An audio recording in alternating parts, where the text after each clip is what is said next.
grow, and so we grow. Using procurement, program, and control. I'm a businessman, yes, I'm an entrepreneur. Oh yeah, I'm a businessman, yes, I'm an entrepreneur. Oh yeah, I'm a businessman, yes, I'm an entrepreneur. Good afternoon, everyone. This is the Business Zone with Crystal. and the coach Gilbert Buchanan, your small business paramedic. And today, folks, I know for those of you who joined us last week, we had an amazing show talking about doing business in the Caribbean as a small business and as an entrepreneur. And we're continuing that trend today. We're doing part two of doing business in the Caribbean. So if you are a small business or an aspiring small business and you want to increase your revenue source, maybe you guys should listen to this show or participate. Give us you can try to join the chat and hear what we have to offer. But in the meantime and in between time, I'm going to bring in my co host so she can tell you everything that's going on. Hey everyone, how are you? Welcome this week. It's been a hot I think when I come outside like you do, I even know that it is hot, and then I go like, oh, it's hot. But every now and then I get a wave of heat that come across my office when the breeze doesn't come up here, and I'm going, whoa, it's hot. Oh my goodness. So glad to be here though. I had a productive week. I took my so-called a vacation. Well, I don't even want to call it a vacation. It was a break from coaching. Everything else was still there. You call And it a so-called vacation. yeah, so we're not gonna call it that. We're gonna take it. I took a few days away from coaching clients, and then that meant this week they all piled up back to back to back to back to back. I had back to back all the way until yesterday. And then I went to an event with Crenshaw Chamber. They just became they just launched a foundation raising so that they can be a 501c3 because the chamber is Mm, not. And mm, now they're raising money in order to create some programs, and they kicked off a soft launch yesterday of a program that they're implementing to for the 21 to 35-year-old, and they broke it down to an industry, and so I'm happy for them. They now raising money for that, and they're going to have a hard launch in the spring, early part of first quarter of 2027. So mm. it was good. Saw some peoples. Hadn't seen in a minute. My buddy Leo. My buddy Leo's always working for the young people, the young adults. So that's what Mm, I mm, did mm. yesterday. That's It was great. cool. That's great. hmm Yeah. In your week? Oh man, I had my mentorship class on Tuesday. We covered how to find government contracts using a variety of sources. And as you know, with Small Biz Pro, we have a platform, and the Small Biz Pro platform has a variety of different procurement opportunities from different cities, counties, states, and throughout the United States. So we went through that. We looked up some opportunities. We found some in the court system, which a lot of entrepreneurs never, well, they probably don't know it exists. So I show them how they can find contract opportunities within the court system, and they were, oh, this is great. you know? So Imagine that, huh? yeah, so we identified a few opportunities that which they could do. They were eligible for it, so they were going, oh my God, I'm gonna have to check this out. So Oh, that's nice. So that was a Um, good. I see we got Brian Williams on here. Hey, Brian, how you oh, doing, sir? yeah, I did some major marketing out there. Hey, Brian, how are you? I did some marketing out there to get us some more focuses for this conversation that we're gonna have. Yes, Um, yes. Welcome to the and business zone, sir. yeah, welcome, Brian. You know, Gilbert, I had we were so at the Crenshaw Chamber yesterday meeting. I was talking to a young man. He used to be the VP over at City First Bank, and now he's over at Columbia Bank. And Uh-huh. we were talking about a lot of things, but I was telling him about Small Biz Pro, and he Yes. said, "Whoa, that would be useful." I Oh yeah. said it's a very useful product, Oh and yeah, so definitely. and then And I you know me, I'm always stepping up my program, my platform. So I had my programmer add some additional features to it. So now, you know how we used to do the assessments, right? uh The huh business readiness, contract readiness, and loan readiness assessments. Well, now we'll have it set up where if they go to do the assessment, it will ask them for a code, and then it gives them the opportunity to contact me, and I'll send them the code. They can get in there and get their assessment done confidentially. So we're doing some great things, man. We're doing some great things. We're also working on setting up uh, meeting minutes for the small businesses, because you know many of them, they don't know how to do their meeting minutes. They're corporations. So yeah, the platform is going okay. to do that for them as well too. So I'm like, pretty excited about the direction in which we're going. Awesome, awesome. Well, as I was mentioning it to quite a few people last night, they are really, really intrigued with our conversations that we're having, Yes. and excited about it. In fact, Hmm. one is going to connect me with someone that's having a meeting at Columbia Bank next week or the week before, and she's going to make a connection because this person is doing business in the Caribbean right now. And Good, good, so good. that will really give us some insight and some hopefully some networking opportunities and find out what country that they're working in. And then we'll, of course, we're going to have them on the show. And then there's some other people that I'm getting on tap to be on this to join the conversation with us as we move forward. So everybody's Excellent. kind of excited about this conversation. And Excellent. as I mentioned to you, there was a lot of conversation on LinkedIn about Yes, our topic and that's great. last week. The one thing I want to make a statement on before we continue is that banking relationship that you talked about, Columbia Bank. I think that will be excellent for many of the entrepreneurs who are thinking of doing business in the Caribbean, because we're going to want to establish lines of credits for them. So, with Columbia Bank being a resource, that would be great. We already have the platform to help these businesses become ready, to prepare them in terms of loan readiness. So, once we get them to the loan readiness stage, they can easily access the lines of credit through Columbia. So, kudos for that, co-host. Thank you for connecting that. Yeah, I had to make a strategic choice. As I had two events that I had to go to, but I thought that one was more in line with what I needed, and I needed to get to people that I know and know Yeah. me. And so Right. I think so. We'll be continuing to go out there, and hopefully, we will enhance Small Biz Pro to kind of Yes. help with that networking piece. But Right.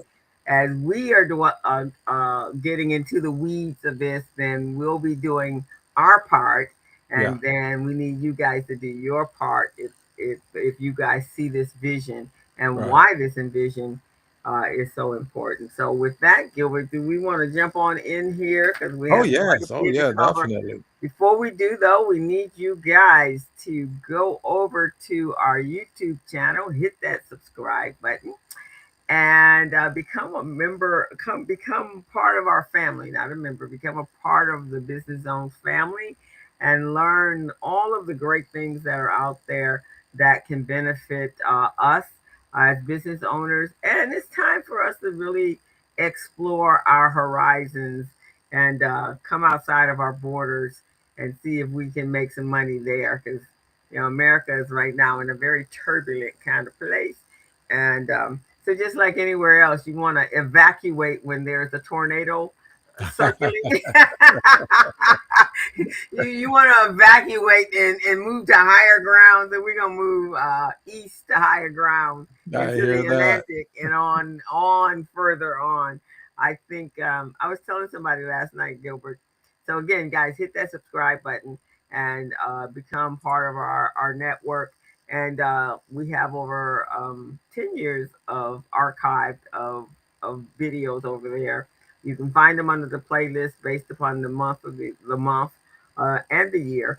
And so go on over there, check it out. Anything you want to know about business, Gilbert and I have talked about it at some point in time. In fact, in some cases, we've duplicated the conversation. So Yes, you can actually go over there and check that out. We have covered every aspect from A to Z on that's what it right. takes to be a successful business owner. Okay, now And let's we talk about do number. we do have the video reels. So if you wish to go back and look at the videos, do a little research on some of the things we discussed, feel free to do so, guys, because that's why we have this program.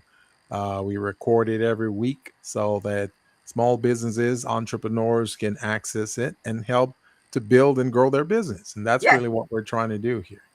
yes, that's exactly what we're trying to do. All righty, guys. I don't know about you guys, but I am super excited about this conversation that we're having, and I hope you are as well. So, we want to welcome you back to the Business Zone. Again, we're like chopping this up. We're getting down into the weeds this week. So, last week, we introduced you to a different way and looking at the Caribbean is not just about the beautiful beaches, although that is definitely an attraction, and and the cool environment that's out there. And if you're in the reggae feel vibe, and you got the calypso, and you have all of that, but there's also opportunity there. And so we're challenging the traditional image that we all have of the Caribbean as just simple beaches and cruises and tourism, and instead, we're going to present you with a much bigger vision. And the Caribbean is actually, if we look at it, an amazing strategic bridge to connect Black America, Africa, Latin America, and all of the global markets that are out there. And so we want to share some of our ideas on how we go about doing that. And that's what this series is about. So the goal isn't just to do business in the Caribbean. Our goal is how do we build businesses with the Caribbean? We're not going in and taking over anything. We want to work together with them in order to create an alliance. In most cases, uh, international trade or global markets is between the governments, right? It never really trickles down to the individual people. So that's what our approach is. How do we trickle it down to the individual people, the individual entrepreneurs, and the individual business owners? And I'm going to turn it over to you, Gilbert, but I want to say this. If we can buy from other nations and countries like China, because if you guys have bought anything from Timu, that's in China. And in some cases, things that you bought off of Amazon is in China. Yeah, And so, why isn't there a flip side to that, right? And I that's know right. on Etsy, Gilbert, I have bought from Israel. I have bought Oh, from really? Egypt. Yeah, I have. I bought Wow. jewelry from India. I brought bracelets. In fact, this Yeah. bracelet came from India. So, if that's the case, how come I can't do the same thing? What's Right, stopping me? right. All I did was use a portal, like I think they use Shop in order to make the transfer of money. Why Right. can't I do that? Right? So same thing. So that's what we're talking about today. All righty. So that's what we want you guys to open up your mind's eye. Know that the Caribbean is not some third world country that only has a beach. Know that in a hotel, it has a whole industry of opportunities that are sitting there. Okay. Oh, Set the yeah. stage. And as most of you know, we last week We've explored why the Caribbean is positioned to become one of the world's emerging business hubs. And today, we're getting pretty practical here on the Business Zone, guys. If you're an entrepreneur and you want to know how you can actually begin, then you want to find out, first of all, you want to find out which country best fits your business profile. So you want to be able to find out where opportunities are. And in our Small Biz Pro, I keep talking about that, there are contracting opportunities posted in the Caribbean, believe it or not.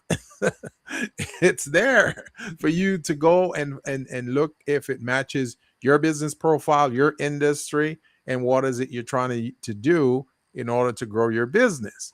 So that is position right there, guys. So check it out. Check out the profile that exists, and let's see if we can find some opportunities for you. Now, the question is, how do you find partners?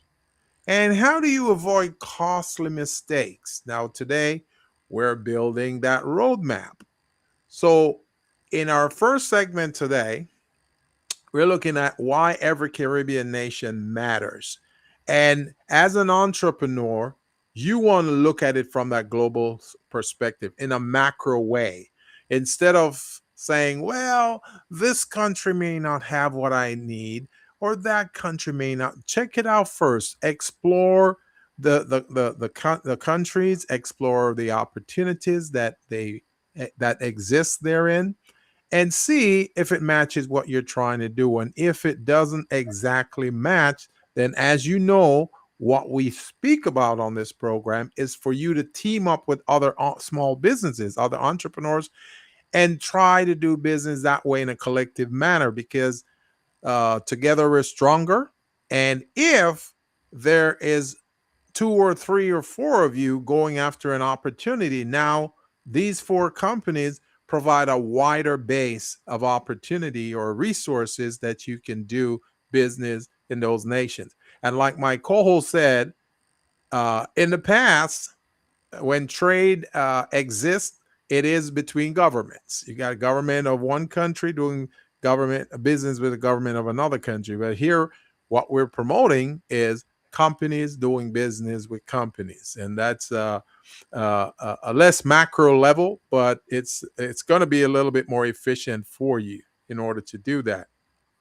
Now, one mistake that many Americans make in thinking of the Caribbean is that one market it's not good enough for us. So what we're doing is providing you an opportunity to look at dozens of independent countries. It's like going to a buffet. Instead of having one meal, you're having an opportunity to have a variety of different meals. And now co-hosts, when they do the buffets, they're not just doing just the American food, American menu. They're doing Asian menu. Some of them are doing some down south menus on the buffets. So just picture it that way, guys. If you're trying to do business in the Caribbean, there's something for every business and every demographic. So that's how I want to look at it. So there are different industries that exist with different strengths, different trade relationship, and understanding those differences really help entrepreneurs to choose the right market instead of just taking a one size fits all approach. Doesn't really work. What do you think about that, co-host? Exactly. So just like here, if you do business in different cities and counties, it's not Yeah, a one fit all, right? We have, exactly. different clients all the time, Right. and our conversation is not the same. We're not coaching on a template and just we following that for every person that we coach. We're actually Exactly. um customizing it for their industries, right? Because people may be Mm-hmm. in the food and beverage industry, they may be in a creative industry, they may be in a financial industry, they may be in education, they may be in medicine, the medical industry, or wellness or industry. So each one, when I sit down and talk to a client, I have to find out where they are so Right. that I then can then formulate how I'm going to coach them. So it's the same thing. Their Right. industries are all different. Everybody has different strengths, and you just finding the right one that fits you, and then being able to put the steps in place so that you can go forward from there. So that's really what we're talking about. So we can't look at this. You know, the one thing that I always say about a lot of our small businesses, and those of you that are listening as well, especially those of you that are run programs, we as business owners sometimes think so linear, right? It's just what is in front of me is what I'm addressing. Yep. Not, Yep. but the whole definition of an entrepreneur is left, right, up, down, round, the sides, Globally. up, under, Global. however you can get to the money. Yep. Yep. That's the definition that's the urban definition of an entrepreneur. And that's why my co-host has packaged this like it's a travel guide for entrepreneurs. Okay. If you're looking to do business in the Caribbean, and the one thing I want to say before you look at this approach as a travel guide for entrepreneurs, you want to make sure that your back office is set up properly. You want to make sure all your infrastructure is set up, because once you establish an opportunity and you start going after it, then the wheels are in motion. You cannot stop it if you don't have certain documents in place. The business license, the tax returns, the financials, having your business profile, because they're going to ask you for a business profile. If another company is seeking to do business with you, they want to learn about you. So they want to know what your profile, how long you've been in business, what type of customers you do business with, what type of solutions you've solved over the years. These are key things that you want to have rattling right off your tongue, just like that. You don't want to, being asked a question and you're struggling to come up with the answer. So, and that's why we have our mentorship program here to guide you through that. It's a 12-week program where we guide you, we prepare you for this, get you business ready, contract ready, funding ready, even nonprofit ready. So, and in that program, in the mentorship program, we do what we call elevator pitches. But these are not basic elevator pitch. These are global elevator pitches that you can do for companies in foreign nations, if it's local, domestic, if it's regional or nationwide. That's how we prepare you guys. We want you talking about your value propositions. We want you talking about your unique selling proposition. We want you to talk about how you can solve pain for the client and make them feel better about hiring you as that company of choice. So that's what we do. Now, if we're looking at opportunities, say for Jamaica, for example, if that's one of the Caribbean nations that you've zeroed in on, here are some of the region or the areas in which you may want to look. Software development, that's really a big one for you. And my co-host has put BPO in here. That's Uh, the business Co-host, you want process. to tell you want Yeah, to tell them a business. little bit about the BPO, co-host? Yeah, that's business process outsourcing, which is what we do when we're doing print to on demand, what we do when we use a Shopify or an Etsy or selling on any of those platforms that is already set up for you. They're the Yeah. ones that's distributing out the merchandise. So that means if you're in the t-shirt business or the clothing business, you no longer have to have a warehouse that has all the sizes of everything that you're producing. They send it out for you, and then they send you money in the through the finance your third party link, Yeah. which could be Square or Stripe, and it's deposited in your bank. I can't see a better way to do business.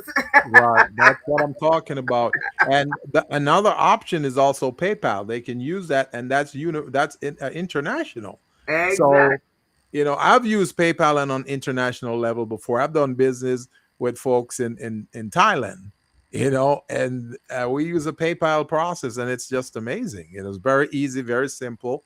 When you put your dollar value in there, it converts it into the currency for that nation.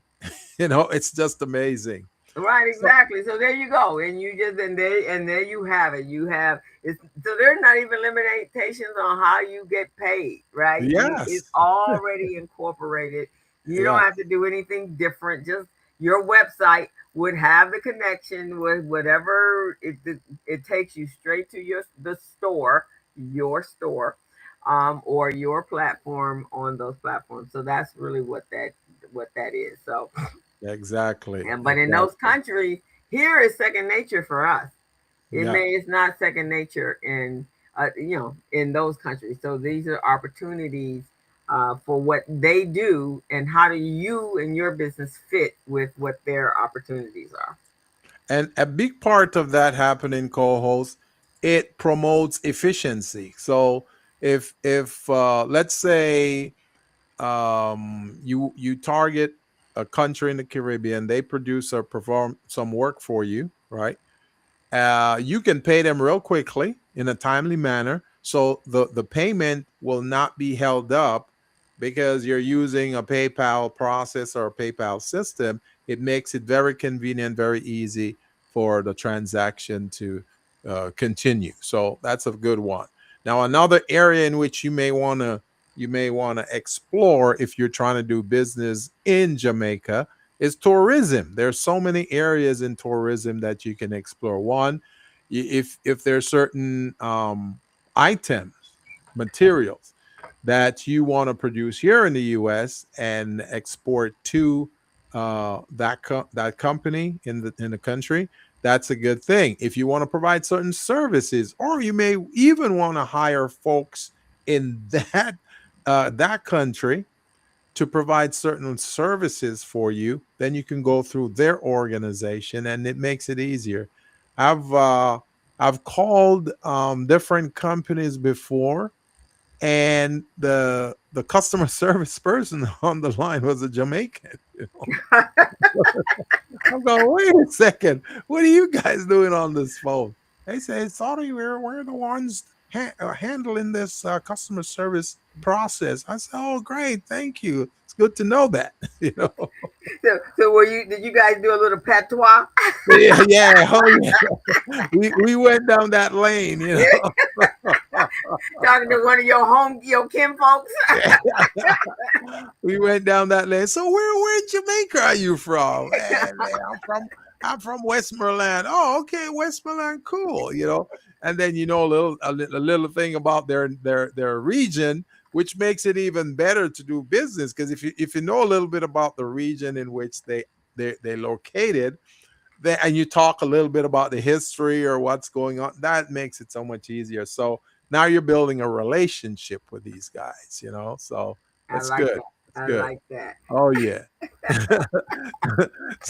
so within the tourism realm, and then music, of course, that's a big area. It's international, so that's an area that one could target if they're trying to do business in Jamaica. Then you got the agribusiness. There's a lot of farming that goes on in Jamaica. And co-host, last week we talked about when we talked about the slavery, and we talked about the crops that they had, right? Here in the Hmm. US, they had cotton. In the Caribbean nations, Jamaica, Barbados, Trinidad, and those areas, they had sugar, right? Mm. But if you notice that these were cyclical. So after a certain point in time in the production cycle, certain products start declining, just like cotton declined here, and they no longer had a use for that. So they had to come up with another crop. Well, in Jamaica, sugar start declining. So what did they move on to? They move on to coffee and cocoa. Ah. You see what I'm saying?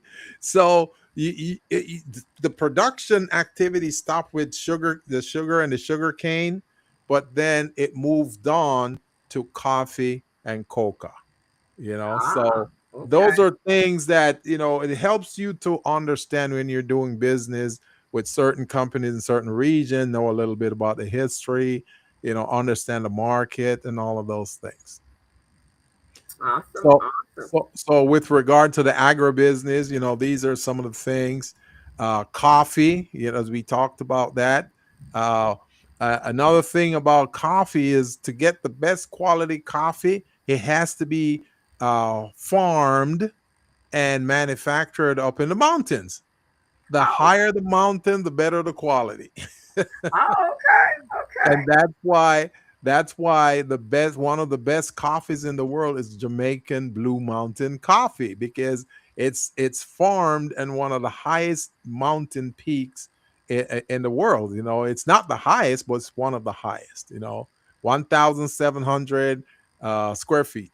And The so is high. the soil better, more Yeah. enriched Yeah. up there? Is that why Yes. it's up in the mountains? Yeah, it's better, and because it's more moist in that area. There's a lot of dew, in the morning, at night, so it keeps it moist, and it keeps it the seeds germinated, and it's like watering your garden, right? Ah, You yes. don't have to water it because the weather provide that inclement uh effect on the products, the produce.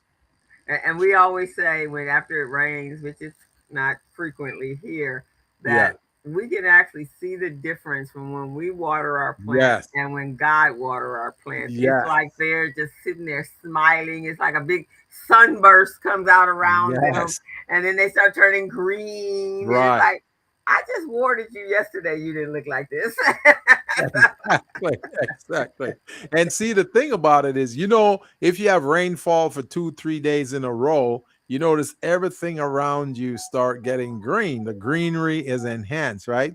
Right. Because you have that moisture, you got the water. And the same thing with the coffee in the mountains, because they have that dew fall, and it's not really rain, but it seems like rain, and it keeps things moist. That's why you see in the mountains it's always green up there, and Yeah. then like early evening you'll see like a cloud set over the mountain. You can hardly see the mountain ranges or trees or anything. In the morning, it's the same thing. So it's like having an automatic garden system, hydro system up there Right. for the Exactly. The coffee. best. The best. Yeah. And then another major product that not too many people here in the US talk about is castor oil. Castor oil. Well, really.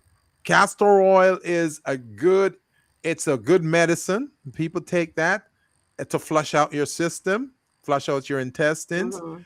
Castor oil, you can also use it in your hair.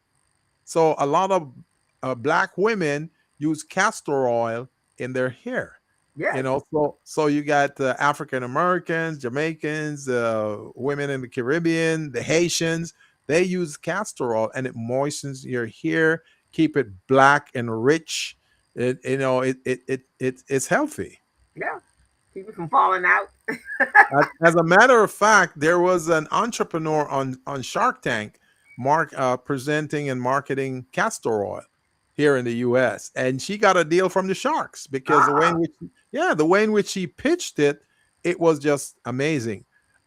She showed how they farm the castor in Haiti. They were doing. She's from Haiti, so uh-huh. that they farm the castor over there, and then they go to show them the process, the manufacturing process and the production, and how it gets to the end stage to become an oil.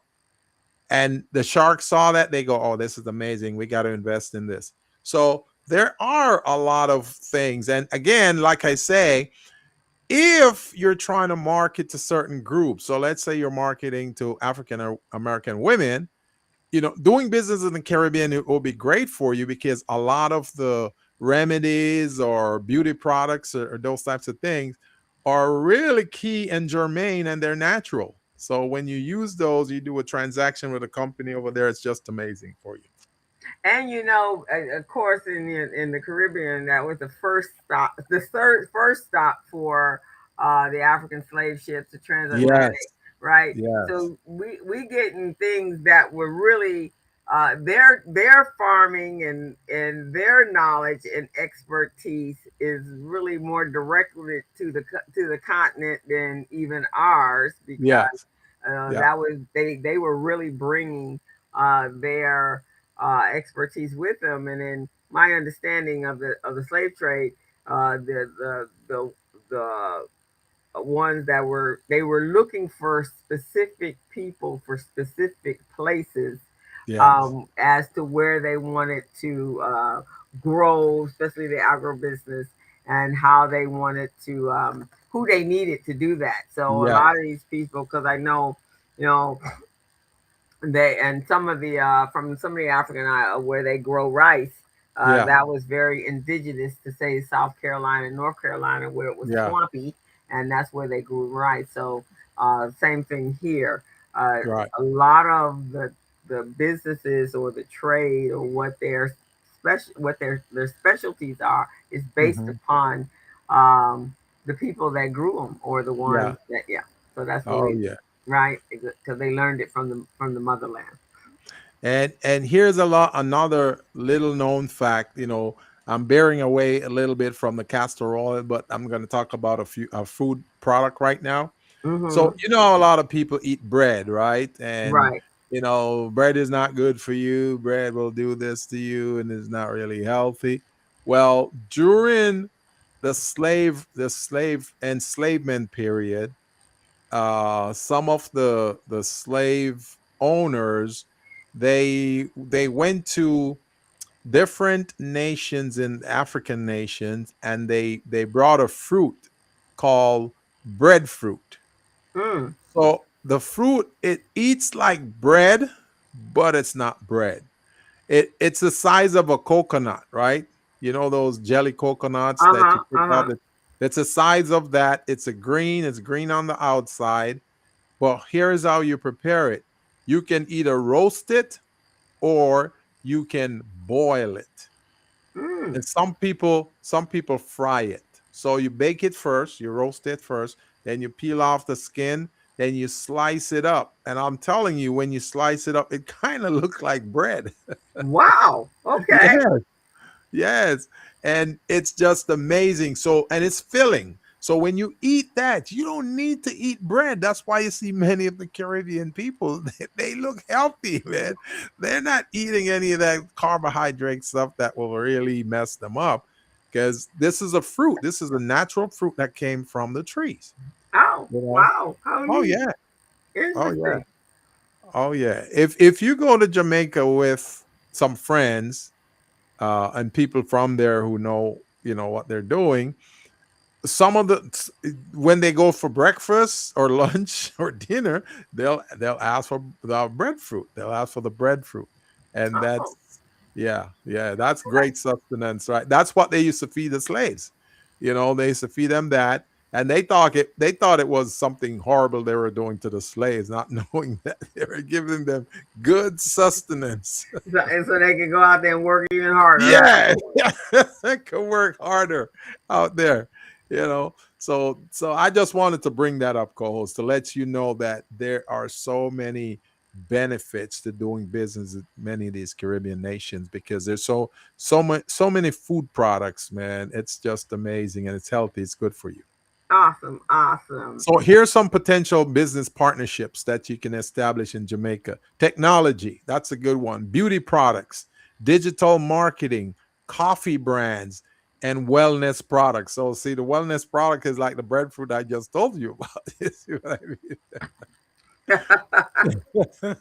So you wanna stab at the Trinidad and Tobago Yeah, I'll part do of it? Trinidad, and for that. So here in America, what we got technology, beauty products is the main thing that happens around Yeah, here in this world over here. yeah, So look at that partnership, and digital marketing. These are the kind of businesses we are really good at, and I'm sure the coffee products, if they made up in the grown up in the mountains of Jamaica, must be yeah. pretty awesome for the Oh coffee yeah, drinkers. man. Tastes so good. Right, exactly. For those, yeah, need your shot of caffeine in the morning. Now, Trinidad and Tobago is best known for energy, manufacturing, industrial products, logistics, and financial services. So those are some of the things that we do well here as well, right? from the energy with solar, and we know in Jamaica and other countries of that nature, the grids are not necessarily like they are here in America. So being able to bring solar there and all of that wonderful sun, I think we talked about that last week as well. That seems to me like a great little partnership right there. And financial services. So I'm in financial services. You're technically in financial service. All of my friends are pretty much in financial Yeah. services. Yeah. So, and we have, you know, that's an industry that's very translatable anywhere where you go, right? Because and that's needed. and with the new features that we have in Small Biz Pro now that can help these small businesses to pre-qualify them for loans and lines of credit, this will be perfect because it takes less than 5 minutes for them to do the questionnaire and to be able to determine if they are bank ready, if they need a line of credit for 50,000, are they really qualified for the 50,000? Maybe they're qualified for 45,000 or 40,000. You see what I mean? So Exactly. those are some of the relationships that can be developed. But one thing I want to jump on, co-host, is the energy part. Trinidad is the largest Caribbean nation, the largest producer of fuel in the Caribbean, the Wow. largest producer. And no one really knows that outside of the Caribbean. I mean, most of the Caribbean countries, that's where they get their fuel from. You'll never see the Jamaican uh, marketplace fighting over fuel with the Middle East or the US or anything like that. They get it specifically from Trinidad and Tobago. Most of the Caribbean nation, that's where they get it. So you got Trinidad and Venezuela. They're right there. They're neighbors, right? So Ah. those two are fuel producing countries. Mm. Yeah, Mm. and they do business sometimes together. So just want to put that out there, man. So to let some folks know that there's some gem activities going on in the Gym Caribbean. activities. Gem activities. So the opportunities for you as a business owner, if this is the area and space you're in, is industrial partnerships, manufacturing. We have a lot of engineers here in this country, and a lot of our people, minorities, actually have gone to school to be engineers. Well, Yeah, there's just so much can happen here in the United States. We have monopolies everywhere over the in throughout the United States. So yeah, and so, some of those areas are just not, there's no entry, there's right, no open door for you to get in. So right. you can take your manufacturing and engineering skills and construction skills and export distribution and go there. So if you got some gadgets that you've been created and engineered, go somewhere else. And, Yeah. and if you can't find a marketplace here for you to operate in, and the one thing that's been happening in America a lot is the monopoly, but monopolies. All the airlines are all under one umbrella. The banks are all under one umbrella, making it very hard for this little business owner, the macro and micro business owner to do business here. So that's a great way for that. So Hmm. Barbados is next in the line of lines there. Yeah. So here they're known for fintech. Now, if folks are wondering what fintech is, I'll tell you what fintech is. Fintech is about financial businesses that's in technology. So, fintech would be like, those funding arms that's the Capital One would be one of those. You do business with them online. They don't have a physical store or physical location. They Right. operate online and they help you with lines of credit and those types of things. Some of them help you with your business credit as well. So those are fintech businesses. On bank is another one. Those are fintech entities. So all of those, you can do a lot of those in Barbados. professional services, stuff like you and I, what we do. We provide workshop training. We elevate and we strengthen small businesses. We provide mentorship, all of those things. Those are opportunities for Barbados. And as you know, my campaign right now, co-host, is to go to foreign countries like the Caribbean and Mm-hmm. Central America and provide these types of services to the entrepreneurs there. So I'm pretty excited about this, man. Renewable energy, that's another opportunity that can be obtained there in Barbados. Medical tourism. Look at that. Mm. Medical tourism. No one would ever think of that, huh? All right, exactly, exactly. And we'll have to dwell in to see what that looks like. Because medical, Yeah. and there are a lot of people that are in that space, Right. um, and a lot of talented people with great ideas. So maybe there's some new opportunities for you there to Right. bridge that gap. Right. Right. Right. So insurance is another uh area of service that's being offered in Barbados. And that would be ideal for professional firms, consultants, financial technology, and remote services. So these are just amazing things. I think I kind of forgot to mention when we were talking about Trinidad, co-host. Uh huh. I forgot to mention the number of barrels of oil they produce every year. How about 18.5 million to 19.7 million barrels of oil In where were we in Trinidad? in Trinidad, Trinidad and Tobago, man? Really? Yeah, see, it's a sleeper. No one really knows those things. They don't know that. So that's why the Caribbean nations, they're set. They're set with the fuel that they purchase because they don't have to come into the American market or the Middle Eastern market, the Arabian market, and fight with them about oil. They've got their source right there, and which would equate to 51,000 to 54,000 barrels per day. Per Wow. day. Yeah, they don't really need to. 51,000 to Yeah. 54. Wow. Wow. So these are true facts that anyone can verify. They can go to Google, check it out, go to Chat GPT, check it out if they want. These are solid facts. And just a little something for folks to think about, man. Okay, I'll give you Guyana. Go ahead and Okay, so Guyana, so right along that same line, Gilbert, is one of the fastest growing economies because of oil production. there you Uh, go. so prior to now, and it's bordered by the Atlantic Ocean, Venezuela, Brazil, and Suriname. It features dense rainforests and coastal plains, but um, it has recently, traditionally, its economy was based on agriculture and mining, but has recently seen a major boom due to recent oil discoveries. So it's Mhm. right there, probably going to even produce more than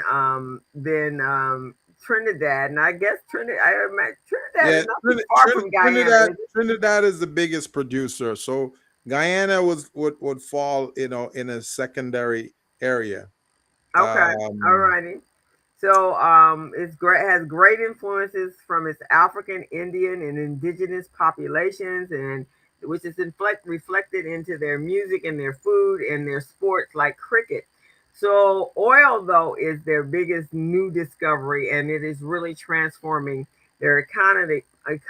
So if you are the opportunities and would be ideal for those of you that are in infrastructure building, construction, food supply, business services, housing, and professional services in agricultural. So just think about this. This is like California was when it was the gold rush, right? so yeah, you, yeah, so this might be a really good place to start. yeah, Guyana might be a really great place to start. Oh yes. Oh yes. And see, people don't think about that. I mean, the living is a little bit more simple than here in the US. It's not as ostentatious as it is here, where people are flashy, they're bougie, they gotta wear certain things. In those countries, life is a lot simpler.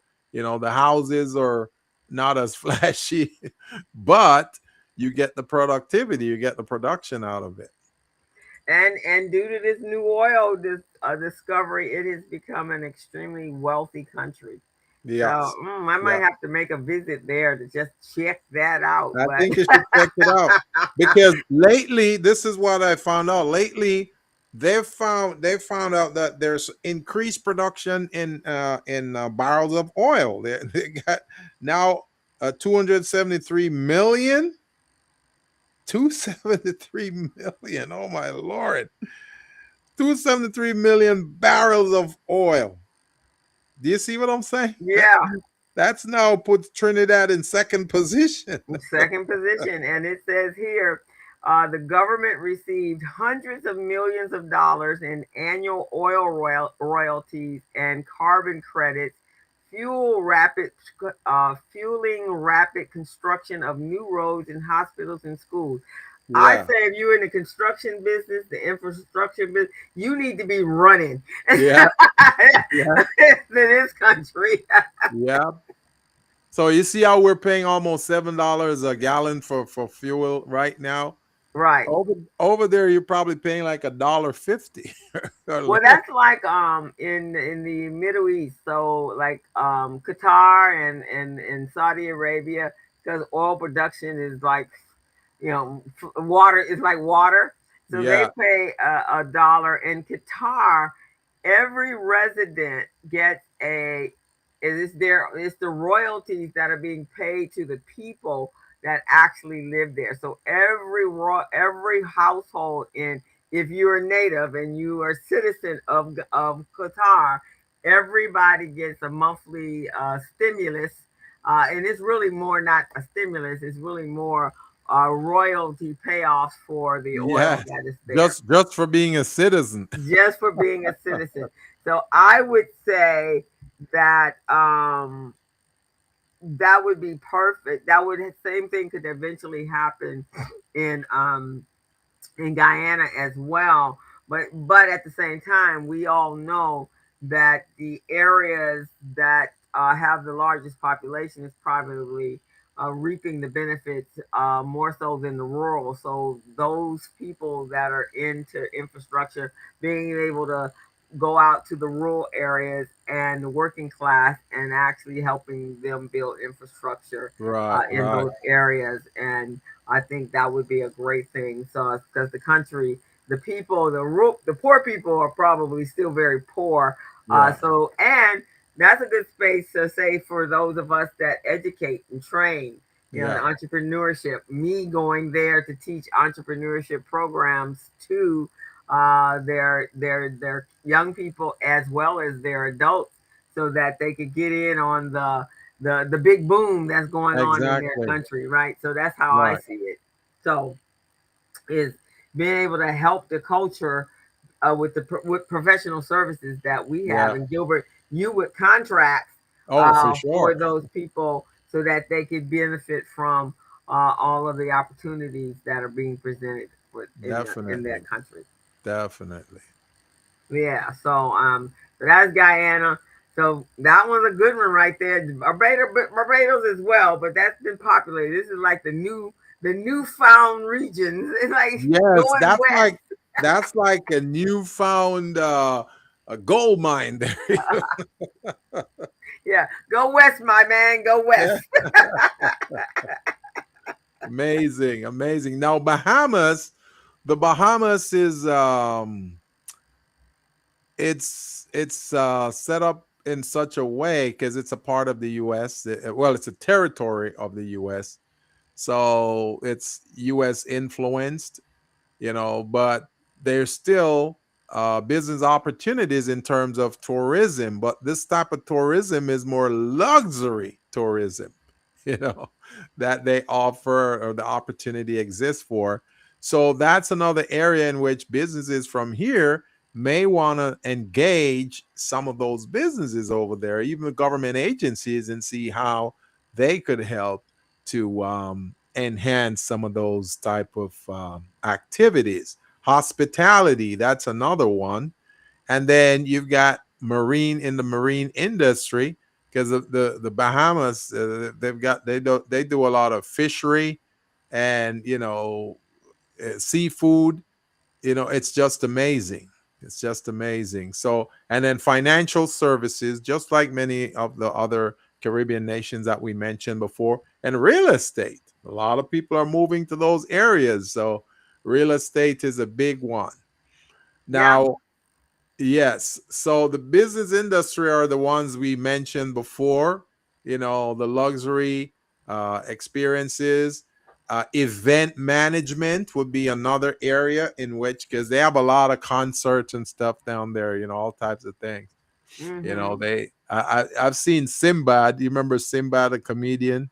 Yeah. He used to have He took a there trip. and Yeah, he took a trip to the Bahamas and he did like an old school concert with many of the old school singers, right? And they performed, because he's kind of an old school guy. So yeah, exactly. Yeah, I always wanted when I was younger. Always wanted to go to the Sinbad Summer Fest. yes, So yeah, that, but never got there. But yeah, yeah, that would have been fun. Also, you know, because of the water, it's beautiful water. I've actually been to the Bahamas, and I've went to the big huge hotel, the yeah. Atlantis. That's awesome. Oh yeah, Um, and mostly at the time when I went, and this was I was coming in from a cruise, and this is one of the spots. Of course, they're directing you to all the jewelry that's on those islands, and lots of beautiful jewelry for good prices. It got to a point where every time we got off on a port, it's like, okay, I cannot look at any more jewelry. I don't want any more jewelry. Is that the only thing that we looking at is jewelry? And you so you were all drooled out. I was all drooled out. So for those of you that are in those type of luxury experiences, I think if you're in the tourism business, being able to put together groups that really want to go visit other countries, but they don't want to go by themselves. I have a Yeah, girlfriend. She was a promoter actually, and she used to do all kinds of major promotion parties. And spent my mid of my 30s and my 40s hanging out at in her parties. But then one day she said, she took a group of women to Italy and she loved it so much. And after that, every year she did that until she finally moved to Italy. wow. And now she's doing tours everywhere. So See, women that's from that's a business that she created that no one would ever think of. You see what I right, mean? exactly. And now she's moved from Italy to Dubai to Saudi Arabia to Thailand because she's already on the other side of the world and she still Yeah, lives in Italy. She loves it. Our friend Cassie Betts. Cassie yeah. Betts now lives. She is teaching Where? digital Where? in. She is in Italy. Really? Yeah, she's teaching I did not know that. tech. She has some tech classes, some AI classes. She Wow. came back home for a short period of time. I think right now she went to Hawaii. She came to Los Angeles. She went to Hawaii. Then she went to Japan. And that's where some of her family from. I think she even went to Puerto Rico. Now she's on her Yeah. way back. So she's getting ready for the school season. So that's what she's doing. She left during the pandemic and hasn't Wow. come back. That's amazing. That's amazing. See, as entrepreneurs, man, we need to be able to carve out certain niche in marketplaces, whether it's local, regional, national, or international. Carve out certain niches, man, and just be about it. 10 toes down. You see what I mean? Make it happen. Right, and we limit our own self, right? We're thinking, Yeah. oh, we can't do that. We got all this here in America. We can't. Some people like, I'm out, I'm gone, Yeah. and I didn't done my real estate. I didn't done my research. I'm going to do my business over here. Yeah. Yep. I already told you where I'm going. Yeah, you so did. Costa so Rica. yeah, because I already got that lined up. So now, expanding to some of these Caribbean nations, it's going to be perfect. So this is It's gonna good. be perfect, exactly. So This now is the good. Dominican. So the Dominican Republic, they're best for manufacturing medical devices, textiles, culture, and export processing. So Right. now a excellent entry point for manufacturing partnerships um, would be uh, manufacturing partnerships. So, and all in those areas, right? Yeah. Manufacturing medical devices, Right. textiles, being able to create new textiles and being able to export them back in or import them back in or export them or create your own little online store so they can be bought from online, right? You don't even have And to do any of the governmental pieces of this. You just, it's an online business.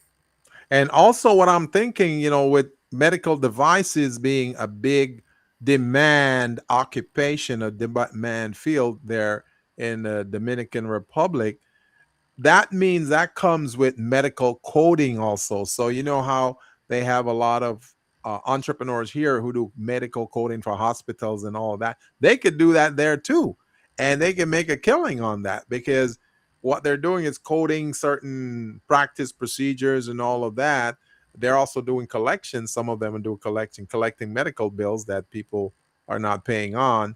So that's a nice little space right there, Yeah, it's a and you nice can little do it space. online. Exactly. And this, exact, like I'm saying, that I mean, it's not like it used to be where we are not globally connected because we are. That's the whole purpose for the closing the, what was it, the digital divide or whatever they used to call that. Well, Yeah. now we can have conversations with anyone around the world. All you have to do is calculate the time zone. That's all you have to do is know that if you're going to be teaching in America from out of the country, it's going to be at nighttime. It's going to be Yeah. in the middle of the night because it's 10, 12, 14 hours. When I talk to my daughter, she's in Cairo, and she'll call me at 11:30, 10:30 at night, and it's like 9:30 in the morning, or 8:30 in the morning there. So Right. we're having conversations. If I talk to her at night, it's in the middle of the night, in the middle of the morning over there. So you Right. just find that right time. But fabric, textiles is fabric, right? And Yeah. the one thing that we are into right now is vibrant, the African prints, the Caribbean, the culture, Yes. right? If you're into the culture, this is what you do. You're going to the places where that culture originated, Right. and now you have a product, you have a customer base over here. So don't just have to stick to the same old everyday kind of fabrics. You can go over there and identify some new fabrics and come back and manufacture it over there, cost you less, and sell it online. How about that? Yeah. That's what I'm talking about.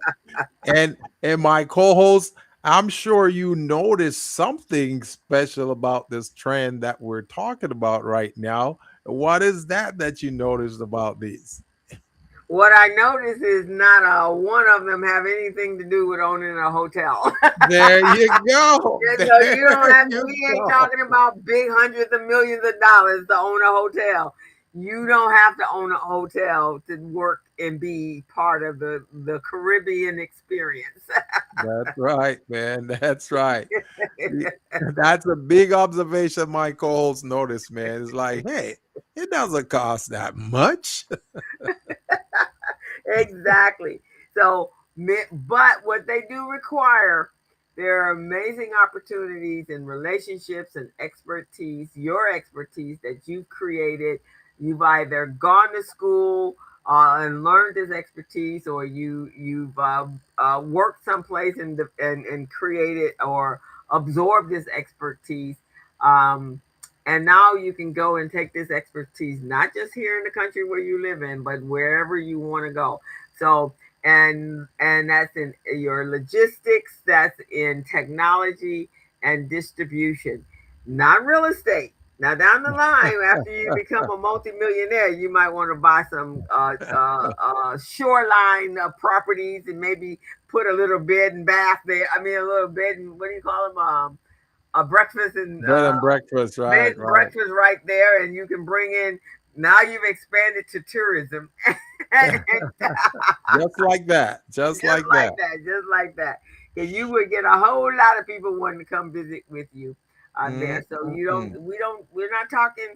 We could, but we're not talking about real estate. We're talking about relationships. We're talking about Yeah, utilizing things that you already have, that you're doing business here, but you're maxed out here, right? You're not making the kind of money you really could make if you really ventured outside of your backyard. right, right. And the So one thing that we notice about this is that what? That these industries are ready for collaboration. They are ready for collaboration. And these industries are the beauty, the technology, the agriculture, cybersecurity, AI, healthcare, and what's the other ones, co-host? the other ones are healthcare, Education.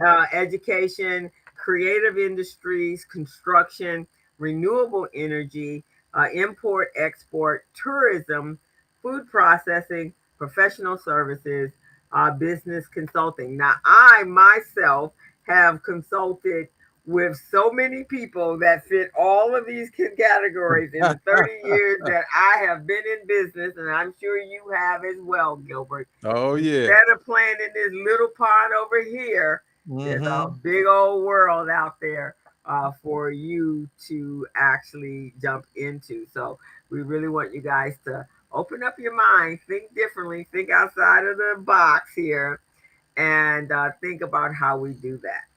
Exactly. Okay. Exactly. So, So now the biggest question is, how do we actually begin? right. This is probably the question that everyone's been asking because they're listening to what we're saying and go, "Well, I like what you're saying, but how do I get started?"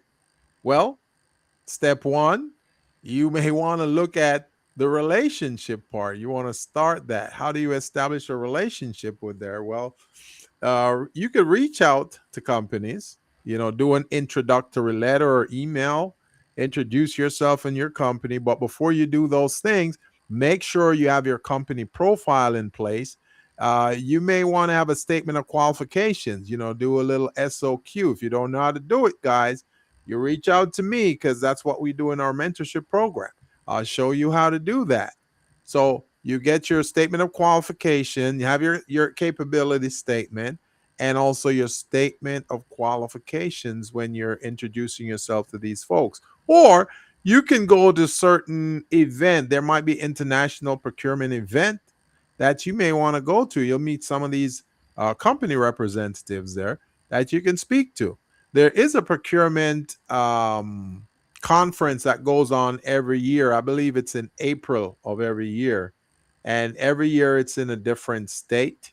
So that might be another place to go to meet folks from foreign nations who may want to do business with you here in the US. So just think about that a little bit. So you're doing the relationship, you're not looking at doing transactions because some people get turned off when the first thing you're doing is trying to do a transaction with them. They don't even know you, they don't know your history, they don't know if you're a criminal or not. Why do they want to do business with you? So you want to start building that relationship and you know uh, talk to them about it, attend these events, go to trade missions if you can. And my co-host and I, we're working on establishing a trade mission right now. And this could be to the Caribbean or one of the African diaspora areas. So, yeah, we're working on that. We may not be the ones organizing it, but we'll be working with folks who are very savvy in putting those trade missions together. So, think Exact about those things. and introductions, right? For that. Yeah. And so just really thinking, and let's go back for one little second about not transactional. So Yeah. here's the thing, and I think even when you're doing business here in America, this is my biggest pet peeve with LinkedIn. You get you're connecting and you get to see people all over the world, and LinkedIn is definitely one of those places that you can utilize. But you're using their automatic feature, and that automatic feature is already selling you something, and I don't know you from Adam. Yes, yes, Right? yes, It's yes. like going on a dating service, and you haven't spent any time chit chatting with each other to find out if you may be like son of Sam, and already you asking me to meet you at your house. Uh, None of that's gonna happen. That's a good point. That's a None good of that's point. gonna happen. We need to start with the get to know each other, build a Yeah, relationship, make sure that I'll know that you're not the son of Sam. yeah. So, but your home is off limit. Your office is off limit. Everything we got to do is in the public. So and we and people like to do business with others that they like, know, and trust. So they're not just gonna right. invite you to their home like that. Right. So the same way you should be doing business here in America is the same format. Don't come off the bat asking me to buy something and I don't even know who you are. That's a Just thought good I would point. interject that, Gilbert. So that's a good point. So So you're business gonna add conferences, in, right? yeah, business conferences Yeah, and business chamber of conferences are some of the great places to go to meet some of these folks because from time to time people travel from different countries to there was a conference on AI technology that was going on here in the US. I think it was in Texas. And these folks who were present, some of these folks, they were from there's a Dutch Caribbean island. I'm trying to remember the name of that.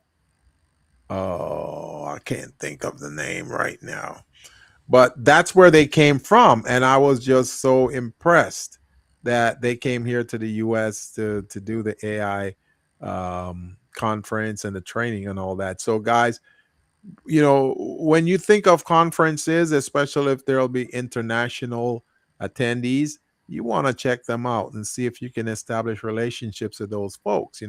So different chamber events, international, I mean, industry conferences, startup competitions, those are also ways that you can get involved. Co-host had talked about a startup competition under the Marcus Garvey economic program. You talked hmm about that, what, 3, 4 weeks ago? Three, we four did. shows ago? Yeah. And that's just us being able to reinvest back in. And I was having that conversation with somebody that is thinking of getting out of the banking system because it has certain restrictions and limitations, and for certain grouping of people, it has notoriously been like that.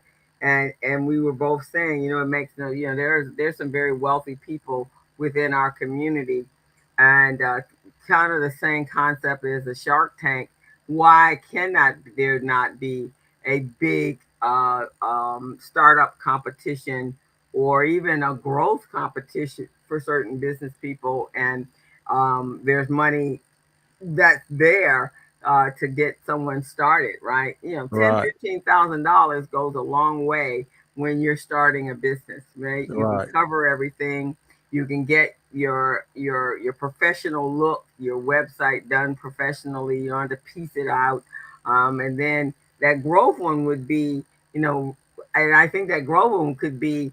Um, uh, One, if you need to hire employees, but you're doing that or marketing because you've got a new product that you're about to launch that really has the potential to just take your business to another level, right? Yes. And to be able to acquire partnerships and advisory and relationships from a bigger pool. and this is how you network. But you gotta, you gotta be you gotta be business ready. You gotta be loan ready, Yeah. business ready. So all of those readiness, all of the three B's need to Yeah. be in place when you get to that growth level, right? So that Right. now you're being introduced to other people that may be even in your space, and there's a partnership. So kind of like when they do the matching with procurement matching, maybe Yes. a space Yes. where you have procurement matching and Yeah. partnership matching, business matching. Now you guys want to go do business in Ghana, Guyana, or Barbados Trinidad. or Trade, and now I got professional services here. I got engineering here. I got construction here. Now let's go and let's do a big proposal to these locations. Now we're not just coming in piecemeal. We're coming in as a big conglomerate, and you've Yeah. developed a partnership, and that's how we have to look at things, I think. I like the question that you've created here, co-host, that says, what problems are businesses trying to solve in Trinidad or in Jamaica or in Guyana or in the Bahamas, that type of thing. So now you're trying to learn their pain points. What pain points do you have? And I really like that as an introductory conversation instead of saying, "Hey, what can I sell you? I got these widgets over here that you guys will definitely need." Now, now those Caribbean nations, they see sun most of the years. They don't really see snow. So, that widget that you're trying to sell might be a snow friendly product. They're going, Right, wait a exactly, right, right. Shovel, a shovel. yeah, here's a shovel we're trying to sell you. So, asking that question, what problems are businesses trying to solve? I think that's a great way to start a conversation with a potential partner in one of these Caribbean nations. And that would be great, instead of trying to sell them, instead of what can I sell you? So, yeah, I think that's a great thing. What do Yeah, you I think think about so. Because it's a mindset. it? Mindset alone, it changes the conversation when I come to you and I'm asking, so what, and that's how I do with the kids. What problems do you see within your community? What Yeah. problems do you see within your home world, in your local neighborhood and schools and so forth? Because now that's the secret to being successful in business is Yeah. if your business is solving a problem and it's an ongoing problem that no Yeah. one has had come up with the solution to, you Right. in, man, Oh, you're yeah. in, and Oh, you yeah. will become extremely successful in Yes. that if you're solving a problem.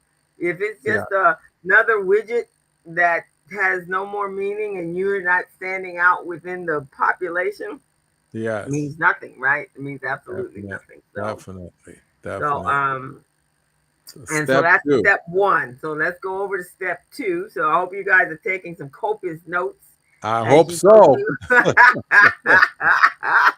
I So hope you step guys are. So you want to right, buy before you sell. You want to buy before you sell, guys. Hire Caribbean professionals. That would be a good way. Use their services. That means you can speak with authority about it because you've used it. Build trust. You got to build that trust. And then you want to develop referrals so you can say, hey, at least these folks right here know my service. They know my work. They know what I do. So they can speak to that with confidence. Become a part of the ecosystem before expecting to for it to support you. So this is like going to a certain community. Let's say I'm trying to think of the. Let's say this is wine country, right? We're going to yeah, wine country up there in California. So we're going to Sonoma, for right, example, right? uh-huh, So they have grapes. So, but before try to establish a relationship with them about, hey, you guys should buy my stuff. It's good for your wine. Buy these bottles. It's good for your wine. You buy the wine first, so you buy the grapes too, and you sample it, you experience it, and then you can speak to that. Then they have a conversation with the producers, and then you can talk later about the differences in their bottling system versus the one that you're trying to sell them. So that's kind of what it is. You want to deal with Exactly. step So three, you just co-host? right. So yeah, I will. But you just don't go. So if you're thinking about uh, doing business in one of these countries, no, Yeah, don't just Google it and look at all the travel brochures and everything that you see on the internet. Now you need to right. get on the plane and you need to go there. But you going there not from a tourist, from not from being a tourist. You're going there to survey the environment to see exactly where you're going to fit, right? Yeah, And if there are other people that are doing what you do, so that you're not infringing or encroaching on them, like you're coming in from America and I'm the big know-it-all, yeah, and I know how to fix all your problems. No, I'm coming in to find out what your yeah, just so I can see the lay of the land, so I can get to know people. You might have to visit a couple of times, right? yeah, So that you are being able to connect with people and treating them with respect and not demeaning them in the sense that I'm from the big America, yeah. and And you're just a little Caribbean country. You're underdeveloped, so you don't right, know these things. exactly. So you're not coming in there like that. You're not coming in to be the bullish American. You're Yeah, coming to be someone that's looking for opportunities that is going to benefit that country, and you're going to work with them to make yeah, that happen. You're not right. coming in to take over. You're not gonna kick them out their own country. You're not gonna become the next powerhouse in their country. You're coming there to say, "Hey, I'm really looking to expand my business and I want to see how I can do that and how we can do that together." That would be more of Yes. the approach. So the step three is what we just talked about: build a joint venture. So we're not coming in to take over, we're going to create partnerships. One company, just imagine one company contributes technology, the other company contributes the marketing in order to get the technology exposed to the world. That's what we talk Mhm. about. We're talking Yeah, about a win-win situation for yeah, everybody. yeah. Not you just coming there to become wealthy on their grounds and then go back to your grounds and be the big guy on the campus. No, Nobody likes how that. right. So how do we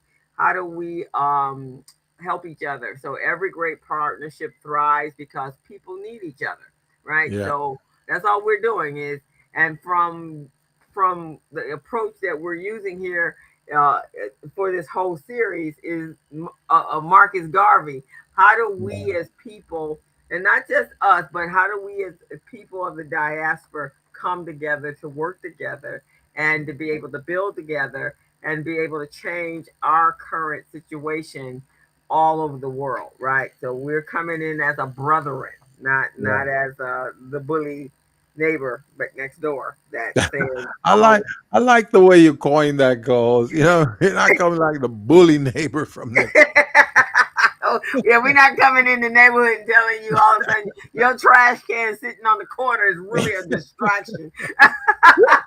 I like that. I like that. You got here yesterday. I've been here 25 years now. You telling me my trash cans are distraction? No, we're not coming in as those people. Remember that, guys. We're coming as friends that Yes, want I to get like to that. know other people. Because we sometimes have that tendency, Gilbert. Yes, yeah, definitely. Oh man. So using the diaspora network, like universities, churches, professional associations, trade associations, even LinkedIn. And of course, you want to use the business zone that you're on right now because you have these two great resources here, Professor Crystal Mitchell and our co-host, the little Gilbert Buchanan. But think about this. So and it's those introductions. It's about us knowing who we each personal relationships, right? So Yes. Gilbert is from Jamaica. So if Yeah. you've been to Jamaica and you saw some opportunities there, Gilbert might be that person you have call and give that card and say, hey Gilbert, what do you think about us going to Jamaica and I'm thinking about doing this. Would you be interested in maybe seeing and at least being able to help me learn the lay of the Right. land? He's from Jamaica. Um, I has family and relatives there. Same thing else. If we all look amongst our friends, we have friends that migrated here from another country, and that country might be in the Caribbean, Yeah. and they might have been wanting to do that for a long time. Like I have a girlfriend, her grandparents were from Barbados, and she was left some land there and Mm. so she's always wanted to go back to Barbados. And Hmm. maybe there's a construction person or contractor or Right. somebody that is going, well, let's go see the land. Maybe there's something that we can do together, Hmm. or and we can join forces and partnerships and go there. And do you still have family there on the island? And so I'd like to just go just to see, get a feel for it and see Yeah. uh, if there's opportunity. So when we say using your diaspora network, it means yes, all of these, but also Hmm. means people that you know that have Right. come from those countries that go visit their family members all the time. They know what they need, right? Mm. They know what's missing. And when they come to America, they're all, their family members like, oh yeah, we don't have this in our country, but maybe Yeah. this is a way to do it. So that's an introduction that definitely can unlock a treasure of relationship, right? A whole treasure Right. chest because they're already there. They already know what is needed. They already have people there, and those people can introduce you to the right people so that you can cut through some of that red tape. That's right. That's right. I agree. Yeah, 100%. And of course, a community briefing with my co host, which she created and she hosts right now. She comes on every Thursday morning, 11 o'clock. It's a podcast, and she's got a team of other members that's on the show as well. So check out the community briefing. As a matter of fact, some of the important contacts from foreign nations, specifically the African diaspora, they've been on her shows. So check it out and go to YouTube and check. Just type the community briefing and you'll see all the videos on that, guys. yeah, Check it out. that's the purpose of that, to introduce people to the stakeholders and the leaders and the people that have opportunities and the whole idea is to work together and to Yeah, do business together. So that's the mindset over there.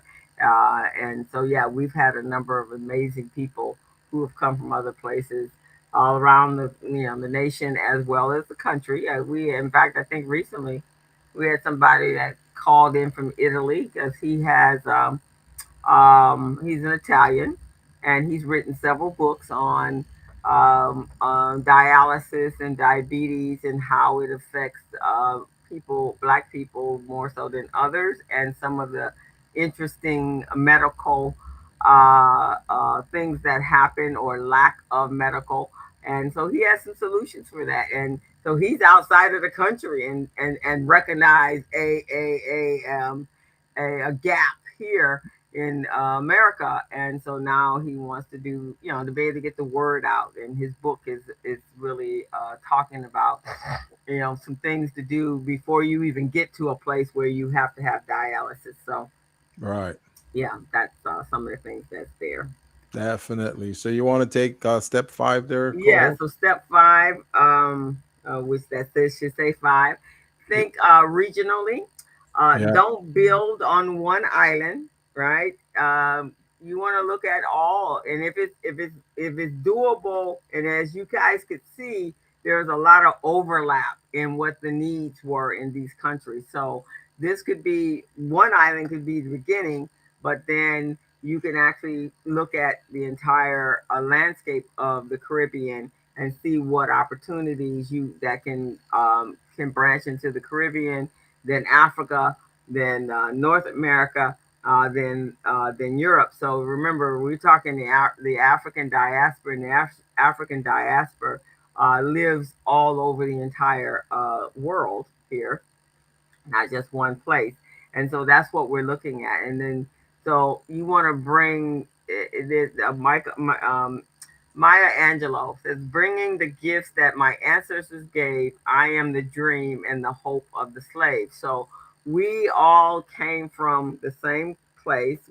A lot of us have had the same experiences, some to larger magnitude than others, but nevertheless, we've all been there. And so that's what we're doing. We're going, again, not to take over, we're going to connect us with the diaspora and the opportunities that are there.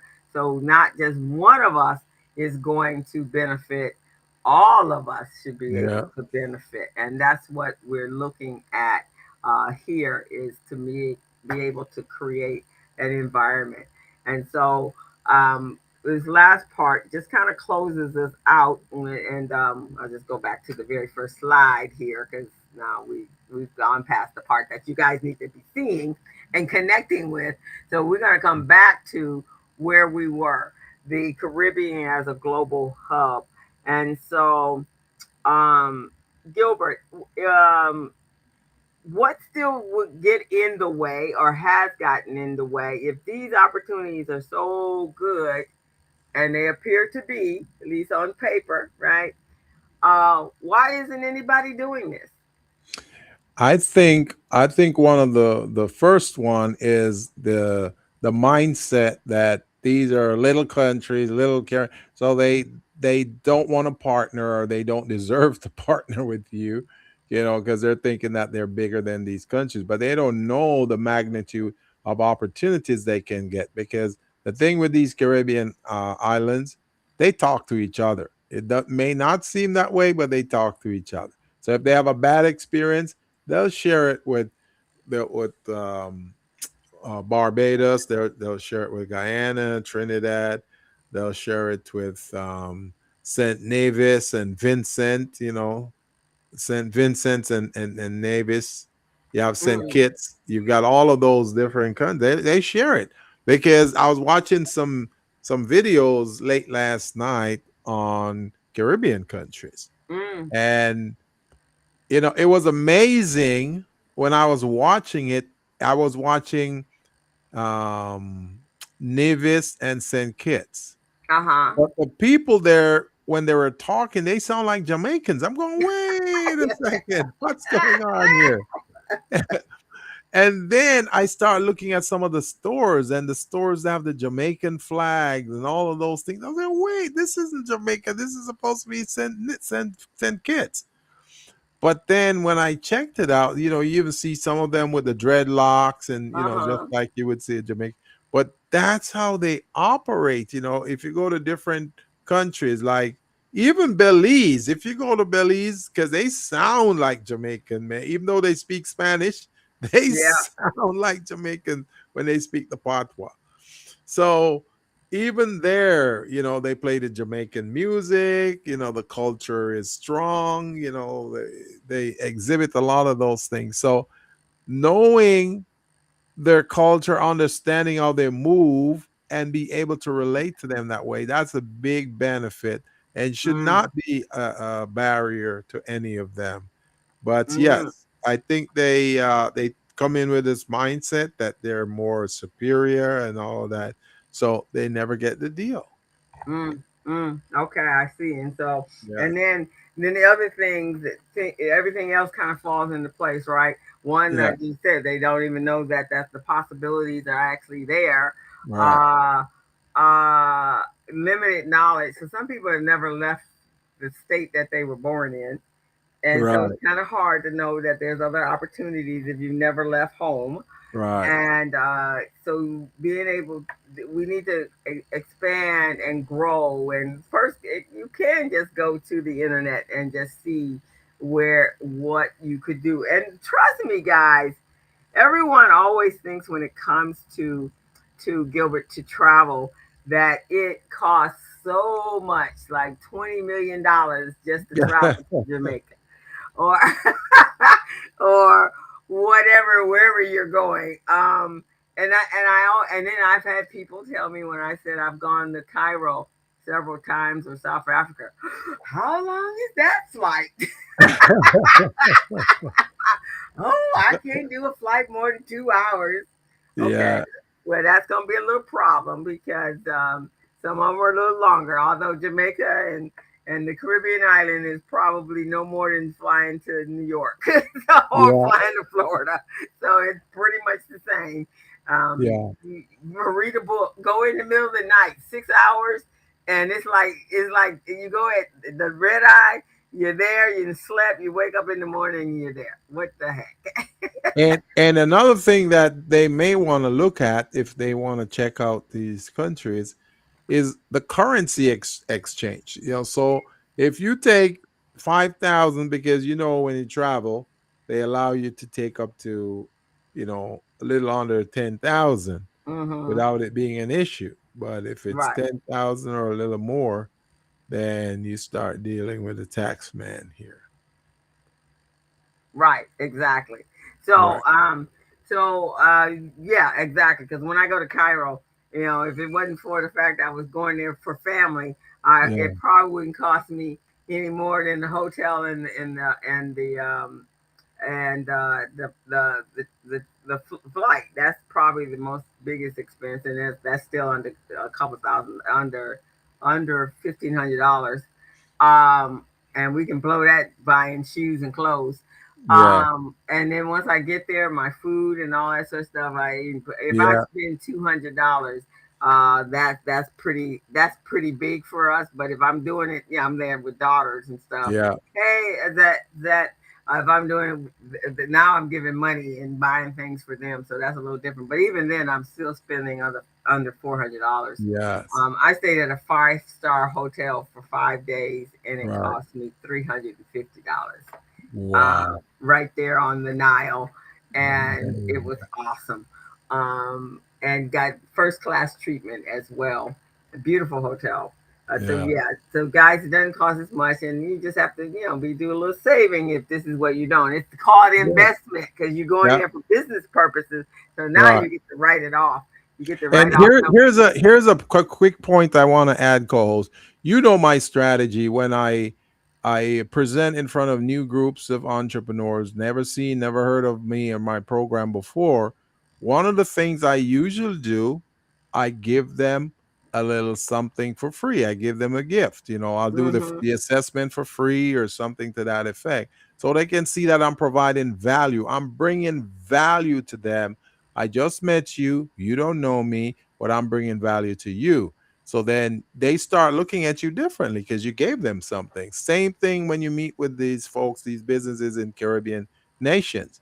You could give them a little something for free, give them a free trial, free subscription, or, something to that effect that they'll see Hmm. that, hey, one, you're serious about doing business. Two, you're willing to concede and give them something for free, a gift, and Hmm. then later on you can convert that over into you know doing something together. So I just Exactly. wanted to put that out there. And that's important because again, we're not going there to be the bully Americans. We're going there to do business with each Yeah. other, and so they gotta like you people. Yeah. Yeah. So as we come to a close on this particular chapter, Right. let's dream a little. Imagine it's now 2035 because it's gonna take a little minute. We're not leaving. This ain't gonna happen next year, Mhm. but because you got to do your research, you got to come up with some ideas, you got to build on it, and now we're 2035, which is literally what we're in 27. What's that? 6 years from less now? less Less than than 10 years. Less than 10 years. Yeah. What would success look like by that time? So this is we're using your imagination, people. That's a good question right there, Coho. What does success look like? Because the sources that we think success should come from will not necessarily come from that source. We talk about government contracts. Some people may think, okay, I'll get rich doing government contracts from maybe the city, the county, the state, or the feds. It may not come from that. It may come from doing business in Caribbean nations, you know. So, if you want to do a dream scenario and think, okay, in 10 years, where do I want to be? How do I see myself? This is a great way to envision that happening in the Caribbean. Exactly. So you could be a black owned software company um, in Kenya developing AI for businesses in Atlanta. So we're talking about bringing the gap, closing the gap, right? Yeah, yeah, So farmers in Jamaica supplying ingredients to business beauty companies in Chicago. Right yeah, now, you're getting some homegrown, some homegrown stuff. Right, yeah, so yeah, no additives, none of that stuff that all those extra long words that we find. This is actually farmers that are supplying you with their ingredients and wow, financial firms in Barbados advising entrepreneurs in Houston, right?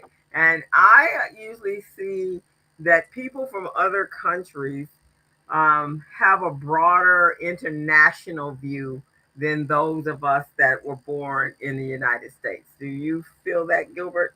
yep. I feel the same way you do. Yeah, I have friends. I have a girlfriend that's from South Africa, and some other friends that are from Canada and some other places in Africa. They have a different outlook, England, than we do. Construction companies in Guyana partnering with firms in Los Angeles for all that great big oil thing, that big Yeah, old boom that they got going on there. yeah, Investors in New York financing startups in Trinidad. Um, these are some and having startups that are expanding into Ghana or Nigeria. It's not charity. It's that's called commerce, right? And yeah, that's called wealth creation, and that's what we're calling a global black economy, and that's what that could look like. So we're not just isolated to little bitty old where we are. We actually are bridging a gap and being able to build networks, international networks, and it really does expand our horizons and our opportunities. So that's basically what we're talking about, guys. So the biggest obstacle isn't the geography. It isn't the language. It's not even the money, and it never is the money. People just think it is. It's the lack of having intentional business networks that take us outside of our comfort zones and be able to let us see things differently. And so, um, when we think about the African diaspora, it's one of the most culturally connected communities in the world.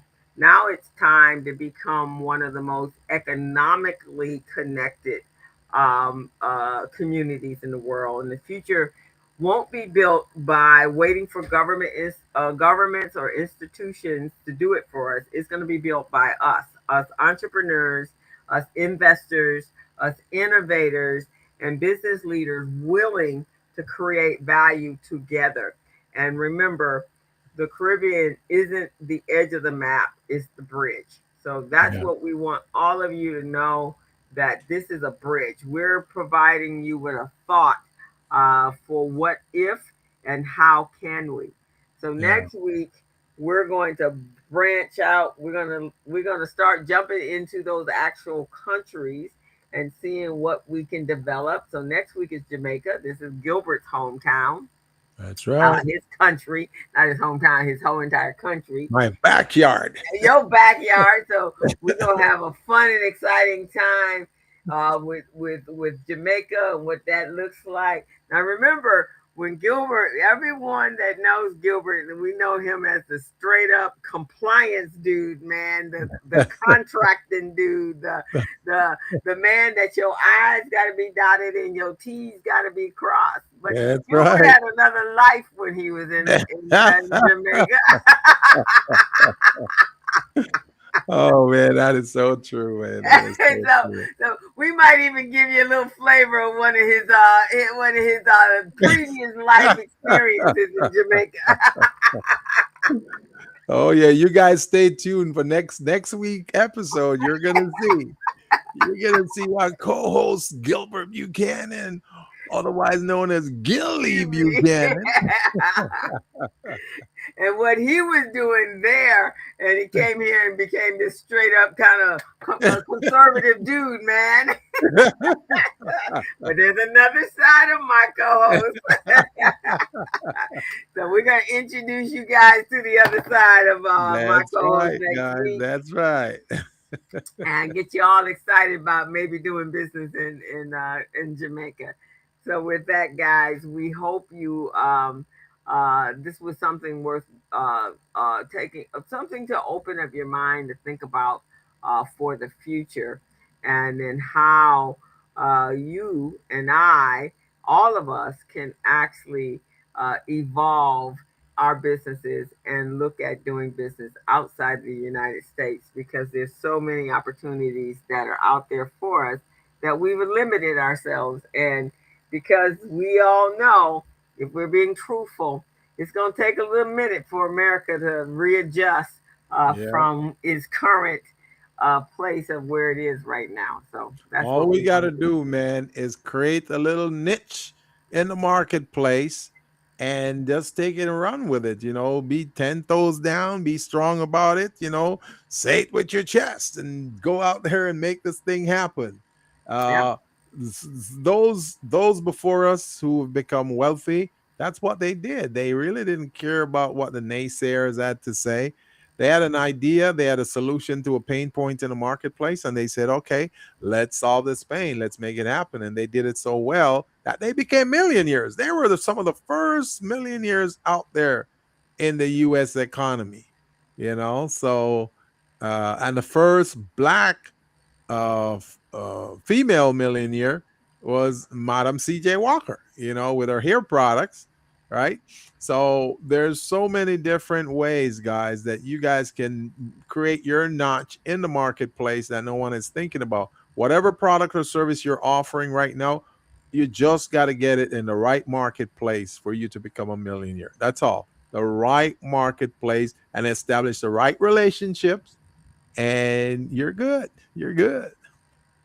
I agree. I agree 100%. So, guys, that's our show today.